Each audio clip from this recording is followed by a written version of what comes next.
Bienvenue à tous. Vous êtes donc au Forum FinScross, Forum international de la cosmétique, peau noire et métissée, cheveux texturés. Vous avez suivi la première partie, c'est maintenant la deuxième partie. On vous donne rendez-vous, donc ne zappez surtout pas.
Il faut croire que la problématique, elle existait, mais on avait du mal à apporter une solution.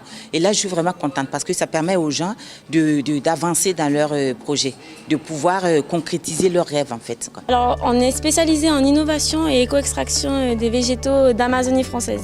Alors moi, ce que je voulais surtout mettre en avant, c'est qu'on peut aider les porteurs de projets de l'ingrédient à la formulation de leurs produits et également dans tout ce qui est outils techniques de réglementation parce qu'on peut les aider au niveau des normes européennes. Alors aujourd'hui, je suis à ce forum parce que j'ai sorti une nouvelle gamme dans ma marque Eva Clarence. C'est la gamme Noblesse Or 24K qui est une gamme vraiment pour sublimer la femme africaine, la femme noire.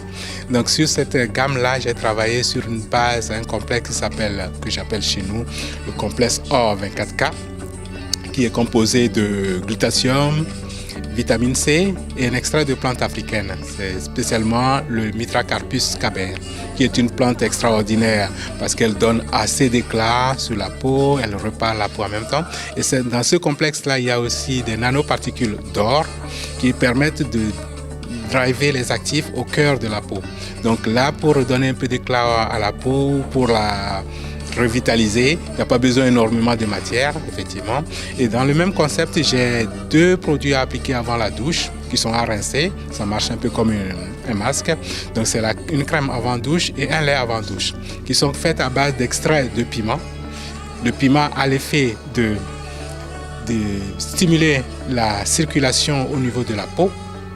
Donc la circulation cutanée étant stimulée, ça permet aux actifs d'aller pénétrer plus en profondeur sur la peau, ce qui permet en même temps à la crème qu'on va appliquer ou le lait qu'on va appliquer sur le corps de vraiment agir sur le corps. Donc nous on tenait à présenter l'intelligence artificielle justement parce que c'est dans l'air du temps, tout le monde en parle et nous on voulait montrer que l'intelligence artificielle peut être au service de la cosmétique et encore plus de la cosmétique bio et naturelle que tout le monde réclame en ce moment.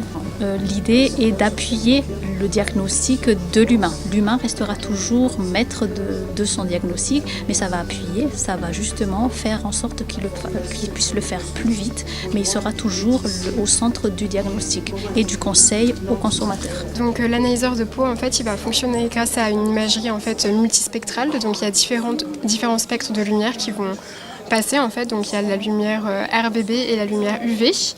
Et différentes photographies vont être réalisées afin de pouvoir, donc la première photographie va être sous la lumière naturelle et les autres photographies en fait on va pouvoir du coup comparer et faire en fait voir les caractéristiques de la peau en fonction de ces différentes lumières en fait. Et les résultats ils apparaissent à partir de combien de temps? 30 secondes, c'est très rapide en fait. L'analyse dure 30 secondes et après on a le rapport de l'analyse qui est généré. Et ensuite le rapport il permet de prendre quelle décision? De pouvoir recommander justement la routine beauté adaptée en fonction des paramètres qui ressortent le plus et qui sont à traiter. Alors la raison première pour laquelle on souhaite utiliser l'intelligence artificielle, c'est vraiment pour pouvoir réaliser un diagnostic qui soit précis et qui soit différent en fait des diagnostics traditionnels qui sont parfois en fait peu objectifs et de pouvoir justement en fait répondre à des besoins spécifiques, de pouvoir vraiment voir ce qu'il y a plus en profondeur en fait au niveau du derme et de l'épiderme et de pouvoir traiter, de pouvoir aussi voir l'amélioration de l'état de la peau en fonction des différents diagnostics qu'on va pouvoir réaliser du coup avec l'analyseur de peau qui est basé sur l'intelligence artificielle. Ouais, vous mettez le visage. Vous avez un repose-menton, donc vous devez poser votre menton sur le repose-menton à l'intérieur. Voilà, parfait. Alors, est-ce que vous pouvez relever légèrement le visage vers le haut? Ouais, parfait. Maintenant, alors reposez votre... Voilà, parfait. Vous pouvez fermer les yeux maintenant. Et je vais procéder à l'analyse, ça va durer quelques secondes. Je vous dis une fois que c'est terminé, restez bien les yeux fermés.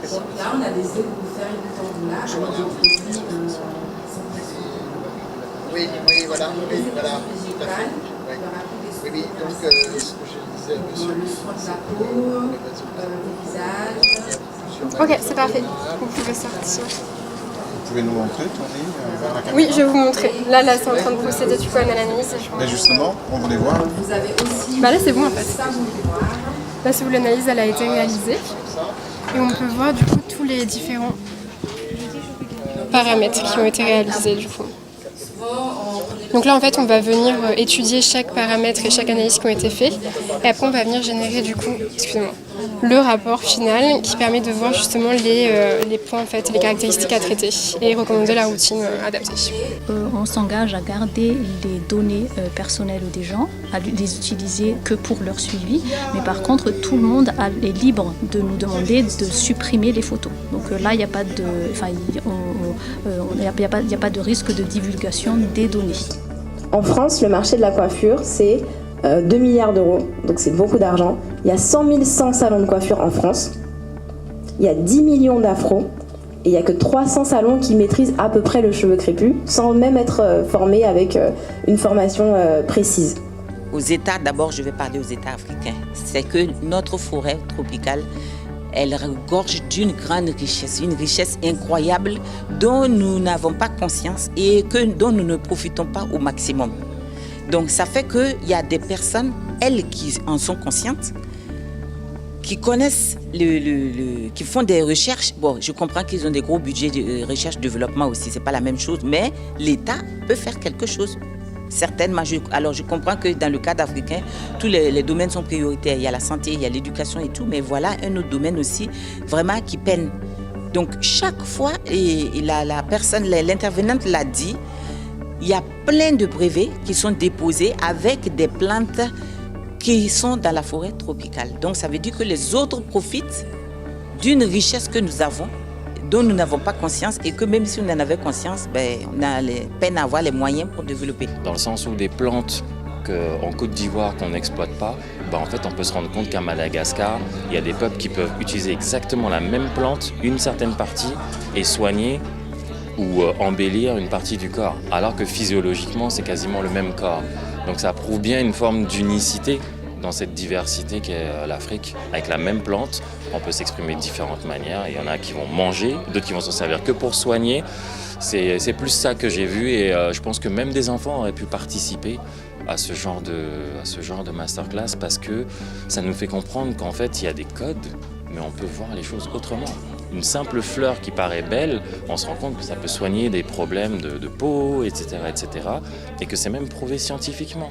Alors, parmi les plantes qu'on a vues tout à l'heure, il y avait, même si elle n'a pas forcément un usage cosmétique, on avait le katemfe, c'est le nom yoruba de la plante Tomatococcus danieli, qui est une plante dont les usages chez nous se sont perdus au fil du temps. La plante fournit deux parties intéressantes. La première, c'est le fruit, qui fournit un édulcorant, un sucre naturel, qui est exploité par les laboratoires et les industries agroalimentaires et pharmaceutiques. Ça rapporte à l'Occident des centaines de milliards de dollars chaque année. Vraiment beaucoup d'argent. Après, on a la plante comme sucre, on ne l'utilise plus depuis longtemps. Pourtant, nos ancêtres l'utilisaient pour sucrer le vin de palme qui est devenu aigre, etc. C'est un usage qu'on a perdu, mais complètement au fil du temps. Et même la feuille, parce que la feuille de la plante est pas mal utilisée en Afrique centrale, en Afrique de l'Ouest, pour emballer les aliments, pour les conserver, pour leur conférer une certaine saveur. Ce n'est plus le cas. D'ailleurs, la feuille est souvent surnommée feuille d'atiéké, mais on ne devrait même plus l'appeler comme ça, parce qu'aujourd'hui, l'atiéké est emballé dans du plastique. Donc voilà, on a des plantes comme ça qui sont intéressantes, qui serait vraiment important et urgent même de revenir à ces savoir-faire qui ont été oubliés, ces connaissances autour des plantes qu'on devrait ressusciter pour ensuite transmettre aux générations futures.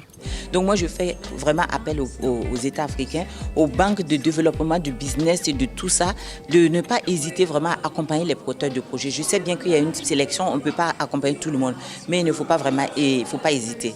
Donc après, les personnes, les organismes et tout, la cosmétique, c'est un secteur très prospère, à condition d'être discipliné, d'être persévérant. Aujourd'hui, la cosmétique pour les peaux noires et métissées, c'est des milliards de dollars. Ça veut dire qu'il y a un besoin. La femme noire, elle est très coquette, elle utilise beaucoup d'argent. Le budget beauté, il est très énorme. Donc, ça veut dire qu'aujourd'hui, quelqu'un qui se lance, il arrive à cibler un problème qui concerne la peau ou les cheveux, vraiment, c'est bien parti. Donc, il ne faut pas hésiter vraiment à suivre ces personnes parce qu'il y a un potentiel. Des fois, je pense que bon, ils hésitent, les banques, les organismes hésitent parce qu'ils se disent est-ce que ça va durer plus de 3 ans, est-ce qu'il y a vraiment il y a du potentiel. Et là, il y a du potentiel. Il y a un travail avec les plantes pour chaque jeune qui meurt en mer dans la Méditerranée. Bon, c'est pour dire, on a tellement, les plantes, on n'a pas fini de les découvrir. Il y en a tellement, il y en a de nouvelles chaque année qu'on découvre, qui ont du potentiel, qui ont des propriétés, qu'on pourrait valoriser, qui pourraient fournir comme ça, donner du travail, aussi bien aux communautés rurales qu'aux jeunes en quête d'emploi. On a des exemples concrets de personnes qui sont parties avec 1 500 € dans leur cuisine.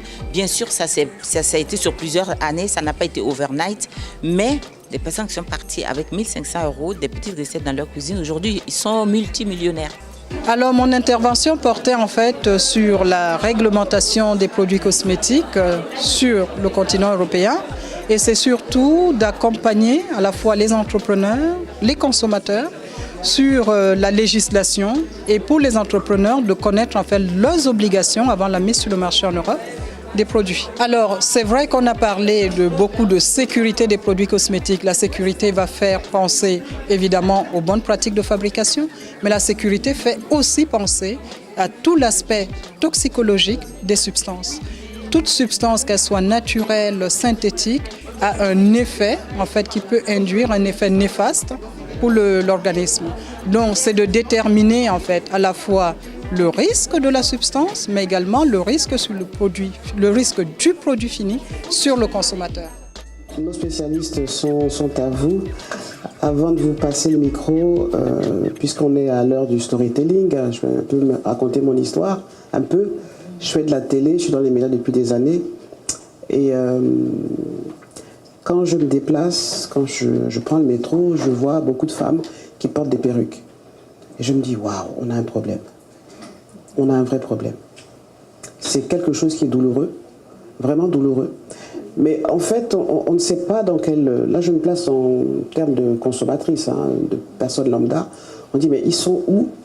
Elles sont où ces personnes? Donc j'en vois beaucoup là qui aiment le cheveu, qui sont passionnés par ce cheveu, qui en connaissent l'histoire, qui ont des solutions à nous proposer. Mais où est-ce que vous êtes en fait? On ne vous voit pas. Je suis désolée, on ne vous voit pas. C'est bien d'être sur les réseaux sociaux, mais où est-ce qu'on vous trouve? Moi, je suis quelqu'un d'assez pressé. J'ai pas de temps pour... j'ai pas de temps à mettre 2 heures dans un salon. Je suis pressé. Olivier est là, il sait comment... Par exemple, il faut faire 5 émissions d'1 heure en une journée. Je n'ai pas le temps d'aller dans un salon. Donc, il me faut, moi, des produits spécifiques à ma façon de vivre. Mais où est-ce que je les trouve? Moi, je voudrais bien avoir un immense centre commercial où il n'y a que des produits, tous vos produits là. Je pense que ça marcherait. Et ça pose vraiment la question de... Et c'est à tous les niveaux en fait. C'est à tous les niveaux. Ça pose vraiment la question de notre place dans ce monde. Pas seulement en France, mais dans ce monde en fait. Je pense qu'en tant que personne de la diaspora ou afro-descendant, on doit se voir comme des conquérants. En tout cas, moi, c'est mon message. On doit se voir comme des conquérants. On doit envahir le monde. Enfin, l'Afrique est quand même, tout a commencé là. Mais on continue à se comporter comme si nous étions pas légitimes. Et la question que vous posez en termes cosmétiques, capillaires, elle se pose dans tous les secteurs en fait. Parce que sur LinkedIn, tu peux voir qui a vu ton profil. Ils ont été voir sur LinkedIn. Bon, ils ont juste vu que je suis juste une simple clinical research project manager dans une boîte pharmaceutique. Et ils ont regardé certainement mon site internet. Ils n'ont pas vu grand-chose. Et donc, j'ai pas d'argent pour les faire. Mais ces rêves, c'est vraiment un rêve. Il est grand, il est très grand. Mais j'ai envie de les réaliser. Et je ne peux pas les réaliser toute seule. On peut tous les réaliser ensemble. Et on disait qu'on ne se fait pas confiance. Mais si je vous dis, par exemple, donner 1 euro, avec 10 millions, on peut déjà commencer parce qu'il y a 10 millions des afro-descendants ici en France. Mais si je vous dis, par exemple, donner juste 1 euro, si tout le monde donne 1 euro, on aura déjà 10 millions. Avec 10 millions, on a des chimistes, on a des gens qui ont déjà des laboratoires ici. Et derrière, il y a encore des gens qui ont aussi d'autres laboratoires. Et si on se met tous ensemble, je pense qu'on peut y arriver. Parce que pour devenir puissant, c'est l'union qui va faire la force. Et comme disait Rosen, Ivoire de Rosen, le colonialisme a fait que diviser pour mieux régner, c'est quelque chose vraiment qui est très présent dans notre communauté. Nous sommes trop divisés et il est temps que ça change en fait. Il est temps qu'on se mette ensemble et qu'on apprenne à se faire confiance. Etc. Et surtout quand on parle de cheveux, c'est la beauté en fait, c'est la beauté d'une femme. Pourquoi les femmes aujourd'hui mettent des milliers, beaucoup d'argent dans l'achat des mèches? C'est pour magnifier leur beauté en fait, qui malheureusement leur beauté naturelle est inexistante, elle n'existe pas. Voilà, donc la question qu'il faut se poser, c'est pourquoi on a du mal en fait à se sentir belle au naturel, à s'assumer au naturel. Maintenant, c'est vrai que s'assumer au naturel, il y a eu effectivement le mouvement NAPI, donc beaucoup de femmes sont passées au naturel, ok. Mais maintenant, comment magnifier ce naturel? Comment l'entretenir? Je pense que c'est vraiment les questions qu'il faut qu'on se pose en fait. Moi je pense que ça va plus loin que ça. En fait, il faut juste se sentir bien. Peu importe. Si tu veux porter des perruques, eh ben porte des perruques. Si tu veux mettre un tissage, mets un tissage. Moi, pour des raisons religieuses, eh ben j'ai un foulard sur la tête. Respectez-moi. En fait, les autres ne nous respectent pas. Donc, respectons-nous tous. Je pense qu'on ne doit pas être en opposition. C'est pas la bagarre des cheveux naturels contre ceux qui portent des perruques ou autres. Mais la seule chose, ce qui est important, c'est prendre soin de soi. Merci. Prenez soin de vous. Merci. Donc, voilà. Moi, je suis la fondatrice de Crépus sans complexe, Naturel sans complexe et Univers Ethno. J'ai entendu 1 ou 2 fois Ethno et depuis, moi, je nourris le rêve au Cameroun. J'ai rassemblé autour de moi une petite centaine d'artisans ethno qui font dans du propre, qui vont dans le sens de Bibiche et ici en France également. Mais comme vous le dites, nous ne sommes pas visibles. Peut-être quelques-uns ont entendu parler du combat entre guillemets ou alors du rêve de Rezaka que je porte vers l'univers ethno en ce qui concerne la cosmétique, en ce qui concerne, là je rejoins Aïssata, de se dire on appuie sur un bouton, on va quelque part et on retrouve tout ce qu'on veut qui nous représente et qui nous valorise sans qu'on soit disséminé dans Amazon et etc. On sera pas visible. Ou même sur un site. Sur un site. Donc mon rêve, et je le partage, j'ai commencé, vous pouvez me rejoindre, à créer un label ethno, au moins cela, un label ethno et avoir des supermarchés ethno parce que c'est bien ça qui va nous distinguer des autres. Comme ça, on n'aura plus à fouiller n'importe où, n'importe comment et on perd du temps. Si on se rassemble tous sur une même bannière, ça sera beaucoup mieux parce que du bio, tout le monde fait du bio, même les Normands. Qu'est-ce qui va différencier mon produit africain d'un produit, le gel douche normand, s'ils portent tous le bio? Alors, moi je dis, l'ethno, c'est bien notre avenir commun, si vous le voulez bien. Merci. On n'a pas de base ou de fondement. Quand on dit beau, par exemple, j'ai entendu le mot beau. Mais beau pour qui? Beau selon qui? Beau selon quoi? Moi, je suis papa de 3 garçons. Si je vois mes enfants qui ressortent et qui reviennent à la maison tout ébouriffés, pour moi, ils sont beaux. Pourquoi? Parce qu'ils se sont défoulés, ils se sont éclatés, ils ont grimpé dans des arbres, etc. Donc beau, même ces mots-là, il faut qu'on fasse attention. Maintenant, par rapport à la perruque ou autre, La femme noire, alors on va dire que je suis en train de séduire ou quoi, entouré de 8 femmes, plus la 9e qui a organisé Maman Joséphine, mais la femme noire a toujours voulu sublimer son corps. Sa peau, ses cheveux, etc. L'histoire de perruques, depuis l'Égypte ancienne, on pouvait parler comme ça.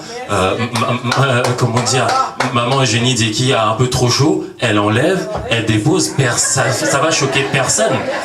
Non mais juste, ça fait rire, mais c'est juste une réalité. Combien d'entre vous qui portez des perruques seraient capables de le faire en plein conseil d'administration, d'enlever votre perruque parce que vous avez trop chaud, même si vous êtes les patronnes de votre boîte? Pas sûr. Donc là, c'est déjà une histoire de complexe déjà. C'est pour ça qu'il faut bien qu'on aille en profondeur. J'insiste sur les grands-parents et les parents parce que eux, ils n'ont eu qu'une vie sur cette terre, ils ont beaucoup de choses à déposer, on n'écoute pas. Quand je dis grands-parents, ça peut même être les femmes de ménage que vous voyez ici. Moi qui suis chevetologue, j'ai beaucoup voyagé, c'est vrai, mais les connaissances que j'ai, parfois, c'est de femmes de ménage qui sont parfois ici, que vous voyez faire le ménage, qui se souviennent de certaines techniques qu'elles ont eues, qu'elles n'osent même pas dire à leurs filles, à savoir nous tous qui sommes là, elles ne le disent pas parce que elles se disent bon, tu vas pas écouter puisque toi t'es dans les Dafalgan, patati patata. Oh pardon, c'est une marque, donc dans les médicaments, etc. Donc juste qu'on essaie un peu de recadrer. Vous avez des questions à nous poser. Vraiment, c'est un hommage à Maman Joséphine parce que je pense que c'est l'une des premières fois dans des événements cosmétiques qu'il y a plusieurs spécialistes comme nous. Vraiment, on va assumer. Vous avez plein de questions à nous poser. S'il y a même moyen de faire un coup d'état pour rester un peu plus longtemps, peut-être. Mais en tout cas, j'ai envie de vous dire, profitez-en parce que franchement, ce genre de plateau-là, moi, je l'ai longtemps exigé, je l'ai longtemps demandé. Donc, optimiser, quoi. Oui, mais même, après, tout le monde ça veut dire que j'arrache carrément un cheveu. Bah, en fait, c'est des chutes de cheveux qui tombent sur la brosse ou quoi quand ils sont propres. Oui, mais selon la chute de cheveux, justement, j'ai fait un test de porosité et c'était pas la même. D'accord. C'est vrai que ça... Mais après, il y a toujours une majorité quand même, en général. Ils savent désormais quelles sont les différentes étapes pour lancer leur marque de cosmétiques. Parce que c'est pas facile. Quand vous voulez vous lancer, on vous dit oui, il faut aller voir le toxicologue, il faut aller faire le dip, il faut aller faire ceci, il faut voir le packaging. Donc finalement, la personne, elle est autour, elle a toutes les infos, mais elle a du mal à les structurer pour savoir quel est le chemin qu'elle doit prendre pour pouvoir arriver jusqu'au bout. Donc là, elle sait chronologiquement quelles sont les étapes qu'elle doit faire maintenant. Et ensuite, on a creusé on a creusé certains points comme la toxicologie, comme la formulation, comme les produits toxiques, les additifs et puis les conservateurs et tout le reste. Donc maintenant, pour moi, normalement, quelqu'un qui sort de là, après les 3 jours, tout est clair dans sa tête. Maintenant, il faut trouver les stratégies de financement, et stratégie marketing, communication, parce que c'est pas fini en fait. C'est vraiment un travail au long cours avant d'arriver au saut. Vous êtes donc là depuis 3 jours. Aujourd'hui, c'est le dernier jour de cette conférence-là. C'est quoi le bilan que vous faites aujourd'hui? Alors donc, ça a été un essai encore, donc justement en cours. Donc c'est un très très bel événement. Donc on est super fiers et super contents en tout cas d'avoir l'opportunité de participer à ce style d'événement parce qu'il y a quand même des intervenants super qualitatifs qui sont très intéressants, qui nous partagent ici des informations, on va dire quelque part, qui ont une énorme valeur qu'on payerait ailleurs mais qui serait beaucoup plus cher. Donc ça c'est vraiment important de le préciser parce que ce sont vraiment des informations qui sont très précieuses et qu'on va pouvoir, la plupart des personnes ici vont pouvoir mettre en application, celles qui sont donc ici à la recherche d'informations pour pouvoir lancer leur gamme de produits cosmétiques. Alors vous, dans l'aspect de la cosmétique, ce que vous apportez, c'est quoi avec vos produits?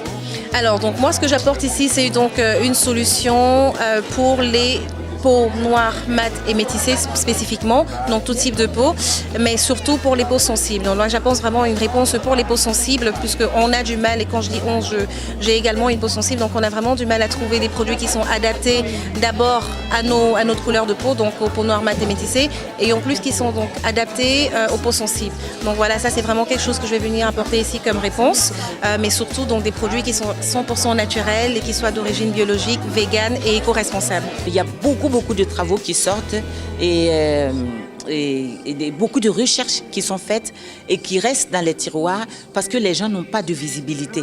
Quelqu'un qui est au fin fond de l'Afrique là-bas, qui a les recherches, qui connaît des choses, il faut qu'il paye son billet d'avion, il faut qu'il puisse aller voir des laboratoires pour pouvoir quand même montrer et bien structurer son projet. Ils n'ont pas de visibilité, ils n'ont pas de moyens. Donc ce qu'on veut, c'est donner la parole à ces personnes, leur donner une visibilité. Donc le prochain, nous allons, avant même le forum, il y aura une partie pré-forum en fait, où on va faire appel à des contributions. Des contributions, c'est-à-dire des personnes qui font les recherches pour qu'ils viennent prendre la parole, exposer et inviter bien sûr des personnes qui vont venir et pour qu'ils puissent faire et connaître les résultats de leurs travaux afin que désormais on puisse partir du point A et arriver jusqu'à la mise sur le marché. C'est-à-dire que nous, pendant que les personnes produisent, eh bien, il y a ceux qui font les recherches qui se disent « Ah, il y a telle plante, vous savez, ça peut être efficace contre les taches, ça peut être efficace contre les rides et tout. » Et après, ceux qui recherchent à innover leur formulation vont pouvoir les contacter et puis voir dans quelle mesure ils peuvent effectivement enrichir leur formulation et augmenter leurs chances de pouvoir encore gagner des parts de marché encore plus énormes.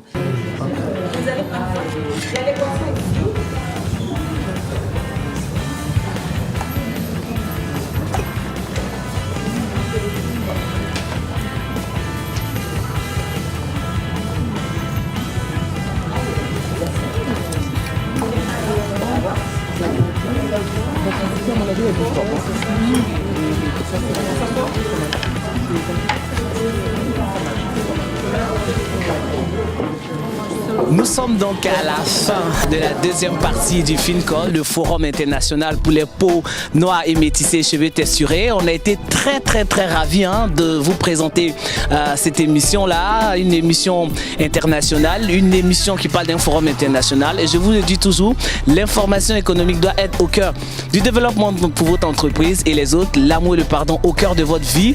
Merci, grand merci au maestro Olivier Noko qui est à la réalisation de ces deux émissions-là. On vous dit donc à très bientôt sur Vox Africa.